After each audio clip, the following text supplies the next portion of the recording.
दोस्तों कैसे हैं आप लोग। उम्मीद करते हैं अच्छे होंगे। दोस्तों इस वीडियो में language English and Hindi practice set paper देखने वाले हैं। यह वीडियो बीपीएससी ट्री 4.0 के लिए अत्यंत आवश्यक है। यह क्वालिफाइंग पेपर है, इसे क्वालिफाई करना अत्यंत आवश्यक है। इसमें आपको टोटल क्वेश्चन 30 देखने को मिलेगा, जो कि 30 अंक का होता है। ठीक है, तो चलिए शुरू करते हैं। शुरू करने से पहले यदि आप नए हैं तो चैनल को सब्सक्राइब कर लीजिए और बेल आइकन को प्रेस कर दीजिए और एक बार वीडियो को शेयर कर दीजिए। इसके अलावा यदि आप जीके जीएस साइंस और मैथ का प्रैक्टिस सेट पेपर देखना चाहते हैं तो आप प्लेलिस्ट के जरिए देख सकते हैं। तो चलिए शुरू करते हैं। देखिए, फर्स्ट है कि select the option which means the same as the group of words given to have a strong feeling of sympathy with a desire to help. तो देखिए यहाँ पे जो इसका राइट आंसर होने वाला है ये हो जाएगा आपको बी ऑप्शन, यानी कंपेशन, COMPASSION। इसका अर्थ होता है आपको दया भाव। क्या होता है? दया भाव। ठीक है, दया भाव। तो इसका राइट आंसर हो जाएगा आपको जो है बी ऑप्शन क्या होगा? राइट होगा। अन्य ऑप्शन को यदि देखें तो देखिए, ग्रेटिट्यूड मतलब होता है कृतज्ञता। क्या होता है? कृतज्ञता। ठीक है, ग्रेटिट्यूड मतलब होता है कृतज्ञता। उसके बाद यदि बात करें, देखिए ग्रेटिट्यूड मतलब होता है कृतज्ञता। ठीक है, उसके बाद देखिए यहाँ पे है BRUTALITY। इसका अर्थ होता है बर्बरता। क्या होता है? बर्बरता। ठीक है, क्या अर्थ होता है? तो बर्बरता। और कंपेशन मतलब बताए थे दया भाव। कंपेशन मतलब क्या होता है? तो कंपेशन मतलब होता है दया भाव। तो चलिए देखते हैं नेक्स्ट क्वेश्चन। नेक्स्ट है कि there are total dot dot planet in the solar system.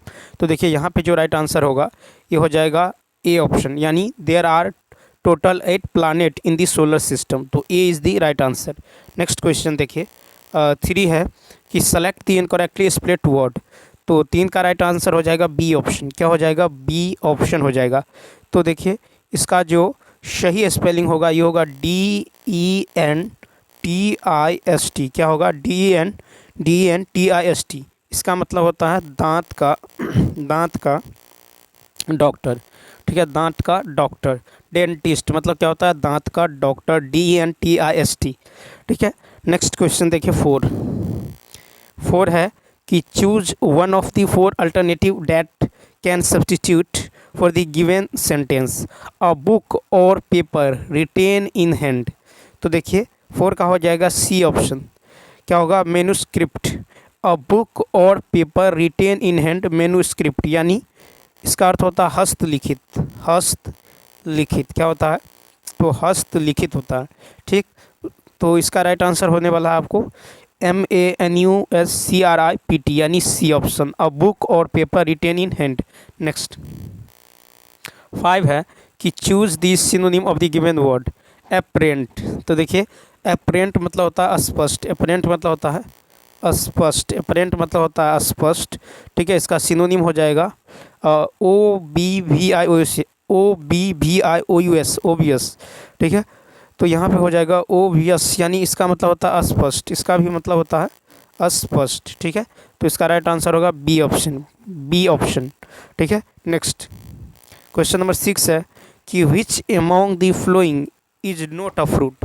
तो 6 में देखिए इसका होगा सी ऑप्शन। क्या होगा? ब्रोकली। तो देखिए यहाँ पे जो BROCCOLI, ठीक है, BROCCOLI is not a fruit, यानी C is the right answer. Next फिर देखिए यहाँ पे है 7 है कि if Monday is the first day of the week which is the third day. अब देखिए कहता मंडे जो है MONDAY। ठीक है, मंडे जो है ये फर्स्ट डे है। क्या है? First day. तो कहता है कि which is the third day. तो देखिए फर्स्ट डे यहाँ पे होगा, सेकेंड डे यहाँ पे होगा, थर्ड डे। तो देखिए मंडे, फिर क्या होगा? Tuesday, Monday, Tuesday, Wednesday. तो थर्सडे क्या होगा? वेडनेसडे या वेंसडे। तो जो कहिए if Monday is the first day of a week, the third day will be Wednesday या वेंसडे, यानी B is the right answer. Next question number देखिए 8। क्वेश्चन नंबर 8 की यदि बात करें तो 8 है आपको select the word similar in meaning to the word given a deadline. देखिए डेडलाइन मतलब होता है सीमा रेखा। डेडलाइन मतलब क्या होता है? सीमा रेखा। ठीक है, डेडलाइन मतलब होता है सीमा रेखा। ठीक है, तो इसका जो सिमिलर शब्द होगा ये होगा लिमिटेड, LIMITED, लिमिटेड। लिमिटेड कहे तो ए ऑप्शन क्या होगा, डेडलाइन का जो सिमिलर वर्ड होगा ये होगा लिमिटेड, यानी ए is the right answer. Next, अब देखिए क्वेश्चन नंबर 9, यहाँ से हिंदी शुरू होता है। हिंदी है कि चंद्रमुखी शब्द में कौन सा समास है, तो बी ऑप्शन कर्मधारी समास। चंद्रमुखी शब्द में कर्मधारी समास है। कर्मधारी समास में पूर्व पद या उत्तर पद अथवा दोनों पद विशेषण विशेष्य होते हैं। जैसे चंद्रमुखी, चंद्र के समान मुख, चरण कमल यानी कमल के समान चरण। नेक्स्ट क्वेश्चन नंबर देखिए 10 है मेरे हाथ में कलम है, इस वाक्य में कौन सा कारक है, तो 10 का होगा ए ऑप्शन अधिकरण कारक। मेरे हाथ में कलम है उपरोक्त वाक्य में अधिकरण कारक है। वाक्य में जिस शब्द का संबंध क्रिया से होता है उसे कारक कहते हैं। हिंदी में 8 कारक माने गए हैं। ठीक, अब देखिए कारक और विभक्ति चिन्ह, जैसे कर्ता ने कर्म को करण से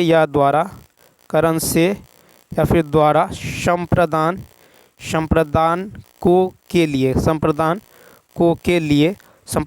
के लिए आपादान से संबंध काके की अधिकरण में पर और संबोधन हे अहो अजी अरे। ठीक, ये विभक्ति चिन्ह है। नेक्स्ट क्वेश्चन देखिए 11, फिर है कि ओष्ठी महाप्राण घोष व्यंजन वर्ण का जो है उदाहरण कौन सा है, ओठ। तो देखिए यहाँ पे ओष्ठी, तो यहाँ पे हो जाएगा आपको 11 का बी ऑप्शन। क्या होगा, तो ओष्ठी महाप्राण घोष व्यंजन वर्ण का उच्चारण भा है, भा, ओष्ठी, भा। जिन व्यंजन के उच्चारण में स्वर तंत्रियों में कंपन हो, ठीक है, वह घोष व्यंजन कहलाता है। ठीक है, क्या कहलाता है, घोष व्यंजन कहलाता है। प्रत्येक वर्ग का तीसरा, चौथा और पांचवा व्यंजन वर्ण घोष ध्वनि होता है, जैसे ग, घ, र, झ आदि। महाप्राण जिन व्यंजनों के उच्चारण में मुख से अधिक हवा निकले महाप्राण व्यंजन कहलाते हैं, जैसे भा, भा। नेक्स्ट 12, फिर है अक्ल के, देखिए अक्ल के घोड़े दौड़ना। अक्ल के घोड़े दौड़ना मुहावरे का अर्थ क्या है, तो 12 का सी केवल कल्पनाएं करते रहना। अक्ल के घोड़े दौड़ना मुहावरे का सही अर्थ है केवल कल्पना करते रहना अथवा तरह तरह की कल्पना करना।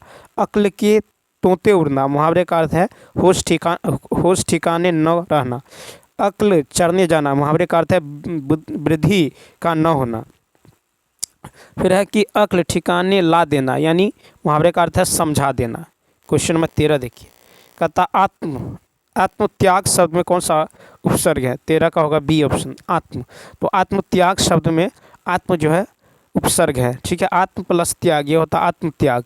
किसी शब्द के आरंभ में लगकर उस शब्द का विशेष अर्थ प्रकट करने वाले शब्दांश या अव्यय को उपसर्ग कहते हैं। उदाहरण अति प्लस अधिक, अत्यधिक। नेक्स्ट, फिर है परीक्षा में दिनों में छात्र रात दिन पढ़ते हैं। इस वाक्य में रात दिन किस प्रकार का क्रिया विशेषण, 14 का होगा बी कालवाचक क्रिया विशेषण। ठीक है, तो परीक्षा के दिनों में छात्र रात दिन पढ़ते हैं, उपरोक्त वाक्य में दिन रात में कालवाचक क्रिया विशेषण है। नेक्स्ट 15 है कि त्रिपुरारी का सही संधि विच्छेद कौन सा होगा, 15 का होगा ए त्रिपुर जोर अरी। ठीक है, त्रिपुरारी का सही संधि विच्छेद होगा त्रिपुर जोर अरी। त्रिपुरारी में दीर्घ संधि है। स्वर के साथ स्वर का मेल होने पर जो विकार होता है उसे स्वर संधि कहते हैं। स्वर संधि के 5 भेद होते हैं। दीर्घ होता है, पहला होता है दीर्घ संधि, दूसरा होता है गुण संधि, तीसरा होता है वृद्धि संधि, चौथा होता है यन संधि और पांचवा होता है आपको अयादि संधि। ठीक है, अयादि संधि। उसके बाद देखिए नेक्स्ट 16 है कि व्युत्पत्ति के विचार से शब्द के कितने भेद हैं, तो ए ऑप्शन व्युत्पत्ति के विचार से शब्द के 3 भेद हैं। व्युत्पत्ति के आधार पर शब्द के 3 भेद है, रूढ़, दूसरा है रूढ़ यौगिक। ठीक है, रूढ़ यौगिक और योग रूढ़। ठीक है, तीसरा है आपको योग रूढ़। ठीक है, रूढ़ वे शब्द जिनके खंड करने पर कोई अर्थ न निकलता हो तथा जो पूर्ण रूप से स्वतंत्र हो, रूढ़ कहलाते हैं। जैसे कल, कपड़ा, आदमी, घर आदि। यौगिक, यौगिक शब्द तो जो दो अथवा दो से अधिक शब्दों के योग से बनने वाले सार्थक शब्द यौगिक शब्द कहलाते हैं। जैसे देव प्लस भक्ति, ठीक है, जैसे देश प्लस भक्ति देशभक्ति, विद्या प्लस आलय विद्यालय। योग रूढ़ वे शब्द जो यौगिक तो हैं किंतु सामान्य अर्थ को न प्रकट कर किसी विशेष अर्थ को प्रकट करता हो, योग रूढ़ कहलाते हैं। जैसे हिमालय, पीताम्बर, नीलकंठ, पंकज। नेक्स्ट 17 देखिए। 17 है आई तो रोजी नहीं तो रोजा। इस श्लोक का का अर्थ क्या है? तो 17 का सी, कमाया तो खाया नहीं तो भूखे, ठीक है। फिर है कि वाक्य में अगर प्रयोग देखें तो रमेश को जिस दिन कहीं काम मिल जाता है उस दिन उसे भरपेट खाने को मिलता है, उसका वही हाल है आई तो रोजी नहीं तो रोजा। नेक्स्ट क्वेश्चन नंबर 18 देखिए। 18 है कि स्वदेश का सही संधि विच्छेद कौन सा होगा? तो बी ऑप्शन, सौ जोड़ उद्देश्य। क्या होगा? सौ जोड़ उद्देश्य। 19 नीलिमा शब्द में कौन सा प्रत्यय है? नीलिमा शब्द में कौन सा प्रत्यय है? तो ईमा, हर्ष ई मवा कर्मा, ईमा यानी बी ऑप्शन, ठीक है। तो ईमा जो होगा क्या होगा? राइट होगा। तो देखिए ईमा प्रत्यय से बने शब्द है लालिमा, ठीक है, लालिमा, उसके बाद गरिमा, लालिमा गरिमा पूर्णिमा, लालिमा गरिमा पूर्णिमा, उसके बाद है महिमा, महिमा आदि। नेक्स्ट क्वेश्चन यदि देखें 20 है कि परोपकार शब्द में कौन सा उपसर्ग है? परोपकार, तो बी ऑप्शन पर, परोपकार शब्द में पर उपसर्ग है, ठीक है। क्या है? पर उपसर्ग है। तो देखिए उपसर्ग दो शब्द यानी उप जोड़ सर्ग के योग से बना होता है। उप का अर्थ होता है समीप या निकट, निकट या पास, तथा सर्ग का अर्थ होता है सृष्टि करना। उपसर्ग का अर्थ होता है पास में बैठकर दूसरा, ठीक है, बैठाकर दूसरा नया अर्थ वाला शब्द बनाना। परोपकार में उपसर्ग है पर, परिक्रमा में उपसर्ग है परि, प्रतीक्षण में उपसर्ग है प्रति। नेक्स्ट कहता है इनमें से किस शब्द की वर्तनी शुद्ध है? 21 का बी ऑप्शन, ज्योत्सना, ज्योत्सना, ज्योत्सना, ठीक है। तो बी ऑप्शन क्या होगा? राइट होगा। ज्योत्सना शब्द वर्तनी और उच्चारण के अनुसार सही शुद्ध जो है शब्द है, ठीक है। नेक्स्ट 22 नंबर है कि पीपर पात सरिस मंडोला कौन सा अलंकार है? 22 का होगा ए ऑप्शन, उपमा अलंकार। तो पीपर पात सरिस मंडोला उपयुक्त वाक्य में उपमा अलंकार है। समान धर्म के आधार पर जहाँ एक वस्तु की समानता या तुलना किसी दूसरी वस्तु से की जाती है वहाँ उपमा अलंकार होता है। उपमा का अर्थ होता है एक वस्तु के समीप किसी दूसरी वस्तु को रखकर तुलना करना। तो है कि आगे नाथ न पीछे पघा, लोकोकित का क्या अर्थ है? तो 23 का होगा सी ऑप्शन, किसी तरह की जिम्मेदारी का न होना। आगे नाथ न पीछे पघा, लोकोकित का अर्थ है किसी तरह की जिम्मेदारी का न होना, ठीक है। अब देखिए तो जब किसी व्यक्ति पर किसी प्रकार की जिम्मेदारी नहीं होती है यानी वह पूर्णतया बंधन रहित होता है तो ऐसे लोगों के लिए इस मुहावरे का प्रयोग किया जाता है। क्वेश्चन नंबर 24 देखिए। 24 है कि परीक्षा केंद्र में कौन सा समास है? 24 का होगा सी, संप्रदान तत्पुरुष। तो परीक्षा केंद्र में संप्रदान तत्पुरुष है। तत्पुरुष समास जिस समास में पूर्व पद गौण तथा उत्तर पद प्रधान हो तत्पुरुष समास कहलाता है। दोनों पदों के बीच परसर्ग का लोप रहता है। परसर्ग के आधार पर तत्पुरुष समास के 6 भेद हैं। परीक्षा केंद्र में संप्रदान जो है तत्पुरुष है। फिर है कि अंबर अंबार युग्म का सही अर्थ, तो 25 का सी ऑप्शन, आकाश एक फल विशेष। अंबर अंबार युग्म का सही अर्थ है आकाश एक फल विशेष। आकाश का अन्य पर्यायवाची शब्द है गगन, नभ, अंबर, व्योम, अर्श, अनंत, पुष्कर, आसमान आदि। नेक्स्ट देखिए 26 से 28 तक ध्यान से कि कबीर ने समाज में रहकर समाज का बड़े समीप से निरीक्षण किया है। समाज में फैले वाहिडंबर, भेदभाव, सांप्रदायिकता आदि का उन्होंने जो पुष्ट प्रमाण लेकर ऐसा दृढ़ विरोध किया कि किसी की हिम्मत नहीं हुई जो उनके अकाट तर्कों को काट सके। कबीर का व्यक्तित्व इतना ऊंचा था कि उनके सामने टिक सकने की हिम्मत किसी में नहीं था। इसी प्रकार उन्होंने समाज तथा धर्म की बुराइयों को निकाल कर सबके सामने रखा। ऊंचा नाम रखकर संसार को ठगने वालों के नकली चेहरों को सबको दिखाया और दीन दलितों को ऊपर उठने का उपदेश देकर अपने अस्तित्व को सुधार कर सबके सामने एक महान आदर्श प्रस्तुत कर सिद्धांत का निरूपण किया। कर्म, सेवा, अहिंसा तथा निर्गुण मार्ग का प्रसार किया। कर्म कांड तथा मूर्ति पूजा का विरोध किया। अपनी साखियों, रेमेनियों तथा शब्दों को बोलचाल की भाषा में रचकर सबके सामने एक विशाल ज्ञान मार्ग खोला। इस प्रकार कबीर ने साम्यवादी दृष्टिकोण अपनाया और जो है अधीर करने और कथनी करनी की एकता पर बल दिया। वे महान युग दृष्टा, समाज सुधारक तथा महान कवि थे। उन्होंने हिंदू मुस्लिम के बीच समन्वय की धारा प्रवाहित कर दोनों को ही शीतलता प्रदान की है। अब यहाँ पे देखिए क्वेश्चन है कि कबीर के सामने कोई टिक नहीं पाता था क्योंकि कबीर, तो 26 का सी ऑप्शन, का व्यक्तित्व बहुत ऊंचा था। ठीक है, उसका व्यक्तित्व क्या था, तो ऊंचा था। नेक्स्ट क्वेश्चन 27 देखिए, फिर है कि कबीर ने विरोध किया। 27 कबीर ने विरोध किया, ए ऑप्शन क्या होगा, तो कबीर ने समाज में फैले आचरणहीन ढोंगियों का खुलकर विरोध किया है। 28 है संत कबीर ने प्रशस्त किया, तो कबीर ने ज्ञान मार्ग का प्रशस्त किया। उन्होंने कर्म, सेवा, अहिंसा तथा निर्गुण मार्ग का प्रसार किया तथा कर्म कांड एवं मूर्ति पूजा का पुरजोर विरोध किया, ए ऑप्शन। नेक्स्ट फिर है कि पेड़ का कमरा किसकी रचना है। 29 पेड़ का कमरा जो है ये विनोद कुमार शुक्ल का रचना है। पेड़ का कमरा विनोद कुमार शुक्ल की रचना है। 30 है रिक्त स्थानों को भरने के लिए उपयुक्त शब्द का चयन करें। खाली स्थान चैन से रहना चाहता हूँ, यानी यहाँ पे क्या होगा, तो ए ऑप्शन, मैं क्या होगा, मैं चैन से रहना चाहता हूँ।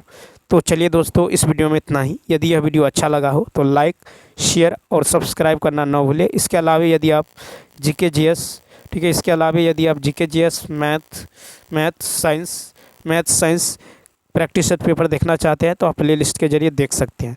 तो कमेंट करके बताइए वीडियो आपको कैसा लगा। मिलते हैं नेक्स्ट वीडियो में। Thanks for watching.